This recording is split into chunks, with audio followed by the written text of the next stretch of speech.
Hello, welcome back to Snape, Slander, Sunday, a video series in which I analyze the Harry Potter books with the aim to slander Snape, Dumbledore,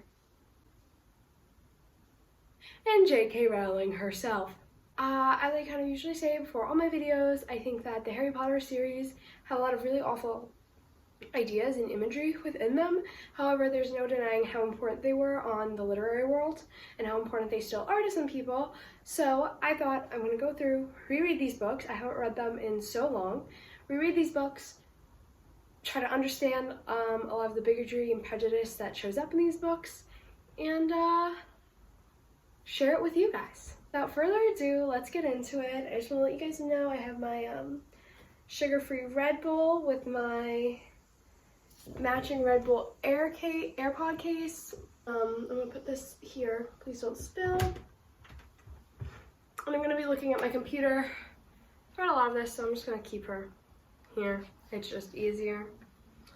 All right, so without further ado, let's get into her. So we're gonna start off with the first sticky. All right. And this is talking about Aunt Marge, Vernon Dursley's awful sister, who is extremely mean and awful to Harry, who Harry ultimately blows up by accident, but he still does it. So we see that she delighted in comparing Harry with Dudley and took a huge pleasure in buying Dudley expensive presents while glaring at Harry. Once again, we're gonna see Dudley as a foil to Harry. This is something that comes up pretty much at the beginning of every book. Harry is not like other boys, he's different. And it just enforces this idea that Harry is the protagonist because he's so different and the complete opposite of this evil, greedy little muggle boy. Aunt Marge also says, while talking about Harry, it's one of the basic rules of breeding. You see it all the time with dogs. If there's something wrong with the bitch, there will be something wrong with the pup. So we see that there is pure blood bias in the Muggle world, inadvertently, because Lily Potter was not pure-blooded, and so it just so therefore Harry is not pure-blooded. I believe I said in one of my previous videos that I was very confused why Tom Riddle was we're both half-bloods, and I was like, that doesn't make sense, Harry's not a half-blood. Technically, the only way you can be pure-blooded is if you fully have only wizards in your ancestry. Jingles, I love you, babe, but I'm filming a video. No. You can't come up now because you're gonna want to sit on me. Yeah, I'm sorry, hon. So pick me. Choose me. Love me. If you have, so in Harry's case, his grandparents on his mother's side were Muggles, that makes him half-blooded, even though it's technically only a quarter-blooded. However you want to fractionize it, that's just kind of, it's if you have one Muggle in the family, you're a half-blood. I'm paying a lot of attention to how they describe Hermione, how J.K. Rowling describes Hermione, particularly because of a controversy of Hermione's race, whether she's black or not, in which J.K. Rowling said that she always imagined Hermione as black, even though she never advocated to have a black actress play her in the movies or her to be depicted as black on the covers, and never outwardly says it. She does outwardly say the other two notable black characters, Angela and Dean, every time she mentions them, she's like, hey, a pretty black girl walked up to Harry. A laughing black boy. Dean Thomas. That's kind of how she describes Dean and Angela. Did I say Ashley? Angela? The one on the Quidditch team? That's her name. Angela, I think. Anyway, that's how she describes him. She doesn't describe Hermione like that. However, this line, if J.K. Rowling, this would be the line that J.K. Rowling gotta be look at this, look at this. So this is where they run into Harry. It's the end of the summer, and they run to Harry in Diagon Alley. They were both there, sitting outside Florian Fortescue's ice cream parlor, Ron looking incredibly freckly, Hermione very brown, both waving frantically at him. So there we go. I think that's a weird way that you would describe a black person. To me, in one respect, that does work in J.K. Rowling's book, because she's look, called her not white. However, in another respect, like, you're never gonna look at, like, a black person and be like, wow, you're very brown. Like, that doesn't make any sense.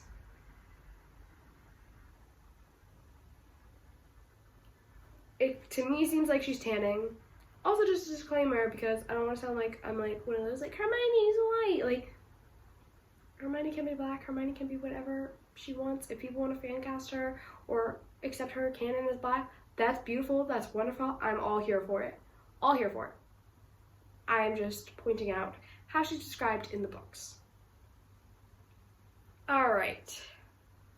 So, right in between reading this book and reading this and Chamber of Secrets, I saw a lot of people complain about Molly Weasley. And I was like, why are you complaining about Molly Weasley?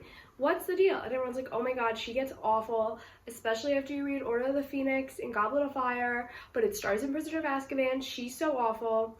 When we discuss Prisoner of Azkaban and Order of the Phoenix, I will talk about Molly, because I don't accept Molly's slander. Is she a little flawed as a parent? Sure, but no parent's perfect. And I am siding with Molly. I will not take Molly's slander. Hashtag sorry not sorry. Anyway, Mrs. Weasley kissed all her children, then Hermione, and finally Harry. He was embarrassed, but really quite pleased when she gave him an extra hug. And then she goes, here you are, Ron. No, they're corned beef. Fred, where's Fred? Here you are, dear. So she cares about everyone. I don't really know. Like, I just personally think she loves all her kids so much. And I just thought this was a very cute thing. Like, she's just so loving towards everyone. Yeah, she does have, like, weird things about, like, prefects and stuff like that. And, like, yeah, I wish she supported Fred and George more. That's, like, in the later books. But, like, cut the woman a break. Also, if you can hear it, I don't know if you can, my cat has decided that now is the perfect time to rub against a cardboard box. So, thanks, Jingles. Now, we're going to talk about Dumbledore for a bit. Harry says, or like narrates, I guess, you couldn't help trusting Albus Dumbledore, and as Harry watched him beaming around the students, he felt really calm for the first time since the Dementor had entered the train compartment. He's one of Harry's father figures, or I guess he was a grandfather figure, I don't really know. I don't like that he has just blind trust for Dumbledore, because Dumbledore is taking advantage of Harry. So much so. And raising him as a pig for the slaughter. It's gonna be so bad. Okay. We're gonna talk about the relationship between Snape and Lupin, because there's a lot. There's a lot. This is the introduction, like they're at the opening feast. I forgot what the official term is. But anyway, they're at the little feast, and they're at the opening feast, and Professor Snape, the potion master, was staring along the staff table at Lupin. It was common knowledge that Snape wanted the defense against the dark arts job, but even Harry, who hated Snape, was startled at the expression twisting his thin, sallow face. It was beyond anger. It was loathing. Harry knew that expression only too well. It was the look Snape wore every time he set eyes on Harry. So listen, we're gonna get into like their past in a little bit. If you want to be mad at your high school bully, which I don't even know, like Lupin was just like a bystander, not really a bully, but like you want to be mad at him because you hated his friends and all that, and like you're still bitter you didn't get the girl, fine. But the fact that you have that much loathing and you're still bitter about high school, and you show that same loathing to the kid who's just like descended is like kind of an extravagant word, but like is like the kid of your bully, like it's just too much. It's just too much. Too much. Let's talk about Hermione's fear of failure for a minute. This is when Hermione is like already over Trelawney. I'm pretty sure this might be when she like quits. Then I don't think she does quit yet. I don't know. Anyway, Professor Trelawney. Oh no, this is not when she quits. This is her talking to Ron. Ron said, Professor Trelawney said you didn't have the right aura. You just don't like being bad at something for a change. He had touched a nerve. Hermione slammed her arithmancy book down on the table so hard, bits of meat and carrot flew everywhere. So, Hermione at this point, her fear of failure, she's motivated by success, we can see that she puts a lot of academic pressure on herself in this book by using the time for her to take like a lot of extra classes. And that kind of, I think, is what motivates her. Like, she does obviously have a love of learning. Let's talk about something for a minute. I personally am a very big fan of the headcanon that, like, each of the Golden Trio were supposed to be placed in the other houses, but their, like, overwhelming bravery is what ultimately caused them to be placed in Gryffindor. I personally just love that theory. However, like, obviously Hermione would be the one that goes in Ravenclaw. However, like, it could be argued that, like, it's not really, like, her pure love of learning. She does enjoy learning, but from the very get-go, she just kind of likes being better than everyone and, like, having the leg up on everyone. So that's, like, a thing. She has a very big fear of failure. We see later that her Boggart is,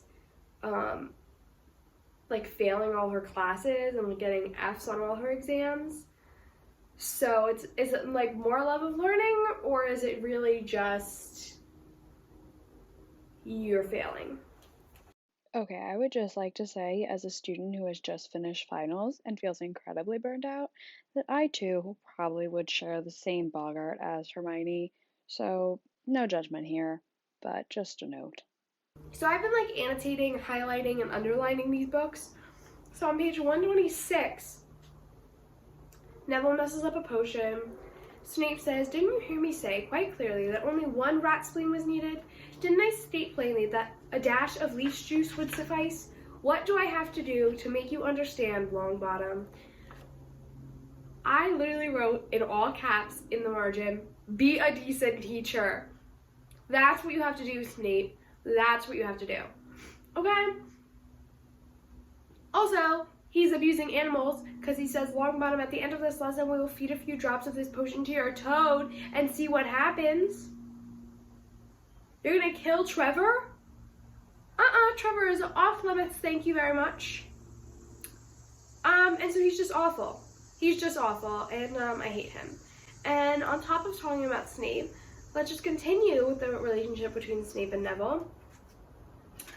On page 135, this is when we encounter the Boggarts. Professor Lupin said, "First things first, what would you say is the thing that frightens you most in the world?" Neville looked around rather wildly, as though begging someone to help him, then said, in barely more than a whisper, "Professor Snape." Nearly everyone laughed. Even Neville grinned apologetically. Professor Lupin, however, looked thoughtful. Professor Lupin knows what's up. Professor Lupin knows what's up. It literally, like, stresses me out that this is, like, his biggest fear, or, like, this is what people pick up as his biggest fear is. Like, the fact that that's not alarming to anyone, the fact that he abused a child, that actually Neville had nothing to do with high school, so there's no reason to bully him. Like, you want to justify bullying Harry, okay, because he's a hurt little baby, whatever, but there's no reason to abuse Neville like that, or his toad, and cause him to fear you more than literally anything else. It's upsetting, okay? It's upsetting. 172. So I think in Prisoner of Azkaban is when we really start getting Romani content. I'm a Romani stan. And this is also where we get, like, the fact that, like, the Neville that we don't see in the movies, like the Neville that actually sticks up for his friends, this is where we see him. So,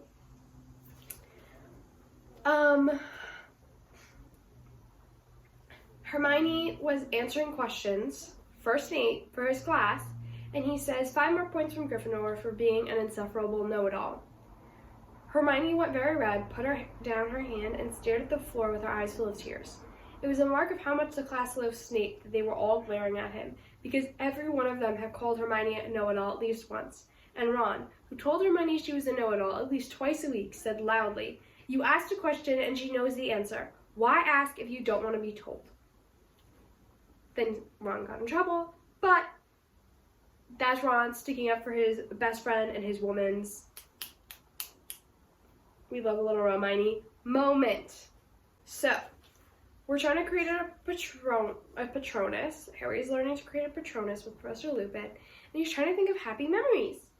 He racked his brain. A really, really happy memory. One that could turn to a good, strong Patronus.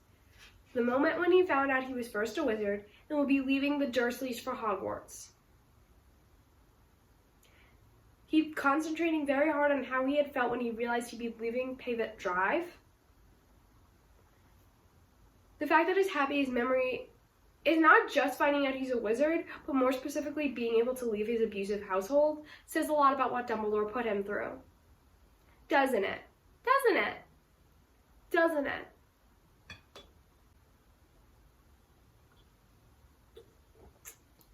This book is where we meet Cho Chang, actually, for the first time as the Quidditch player on the Ravenclaw team, the Seeker. So I feel like she is more prevalent in the other books, but now is a good time as any to discuss why Cho Chang is an awful name. Okay, so Cho Chang is meant to be a Chinese character, but her name is made up of the Korean surname Cho and a Chinese surname Chang, which is also the romanization of a Korean surname as well. So she basically just mixed two surnames together as a full name, which doesn't make any sense. Like, in the actual, like, Chinese language, it wouldn't make sense as a name. Not to mention the fact that she's pretty much just, like, she doesn't really do anything besides cry. Not as much in this book. In this book, she's a little more active as, like, a seeker, and we don't really talk about it. But whenever she's mentioned, Harry just, or, like, when he sees her, he's like, oh my god, she's just pretty. Wow, pretty. And in the later books, I'll talk about her kind of when we get there, but she's basically just like, wow, she's pretty, or she's crying. Like, she's just kind of, like, made out to be this stereotypical teenage girl, so she's not even, like, a great example of a female character, and she definitely is not great, like, Asian representation in the books either. It also just becomes so obvious when any character isn't British, they don't get one of, like, the fun wizarding names. They have to get this, like, stupid stereotypical name based off their, like, ethnicity or nationality, and that's just stupid. So now we're getting into more of the Marauders content. There's honestly not much that happens here besides the plot. We honestly get a lot more in the movie of, like, Wolfstar, is that what their ship name's called? Wolfstar content.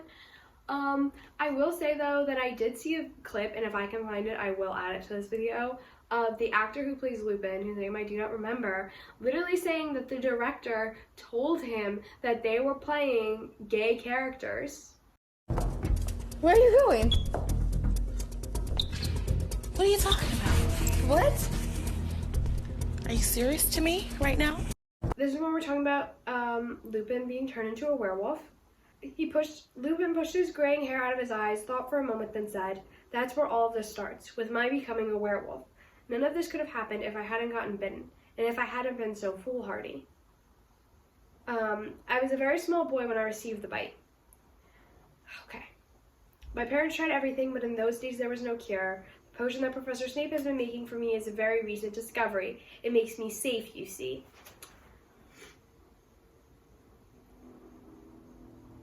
Lycanthropy is a metaphor for AIDS. It is. But what's kind of alarming about this, instead of portraying it in a really beautiful way, which could have been done, the fact that he had this disease and his friends helped take care of him and helped him be safe. We get the fact that he was bit while he was a little boy. And there's a very popular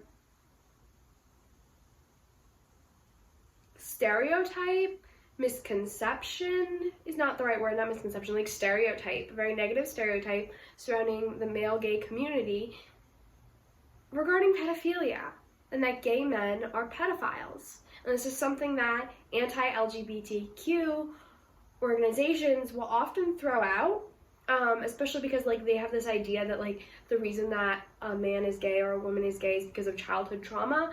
So the fact that he was bit when he was a little boy, and this just further perpetuates that, like, idea. Now, obviously, as a little kid reading this, you're not gonna, like, make all these connections, but, like, let's think about this though, right? There's no cure. There's been recent discoveries. Keep in mind, these books started being written in the 90s, so this is like just after the AIDS epidemic. And while like obviously it's still going on, like people still have AIDS. Also, the fact that it turns you into a monster, like a literal monster that kills people. There's just so much wrong with making that the metaphor for AIDS. There really is. But that's what J.K. Rowling did. So, yeah. And I believe in the later books as well, we do hear more about Greyback and the werewolf that turned Lupin, and the fact that he often tries to attack younger boys. So that comes up again. When we get there, we'll get there. But Lupin said, so Snape says, 2 more for Azkaban tonight, said Snape, his eyes now gleaming frantically. I shall be interested to see how Dumbledore takes this. He was quite convinced you were harmless. You know, Lupin, a tame werewolf. You fool, said Lupin softly. Is a schoolboy grudge worth putting an innocent man back inside Azkaban? Points were made. Points were made, Lupin. So that's the general gist. That's all that has happened in Prisoner of Azkaban. My next video will obviously be talking about Goblet of Fire. I've read Goblet of Fire and Order of the Phoenix. I just haven't had time to like make the videos yet. But those will be up as soon as possible. Thank you guys so much for watching. Remember, if you can, I've linked some really great LGBTQ organizations down below. Donate to them if you can, share, learn more about their stories. Like, that's what's most important, is to remember that like there's a lot of negative imagery and like a lot of racist and homophobic ideas and transphobic ideas in this book, which we'll see a little more in the next one. But that doesn't mean that like that's what the fandom has to be like. And yeah, thank you guys so much for watching. And I will see you guys for our next Snape Slander Sunday, talking about Goblet of Fire. If you've managed to watch it this far, let me know what you guys think. Let me know if you agree, disagree. I'd love to discuss with you guys down below.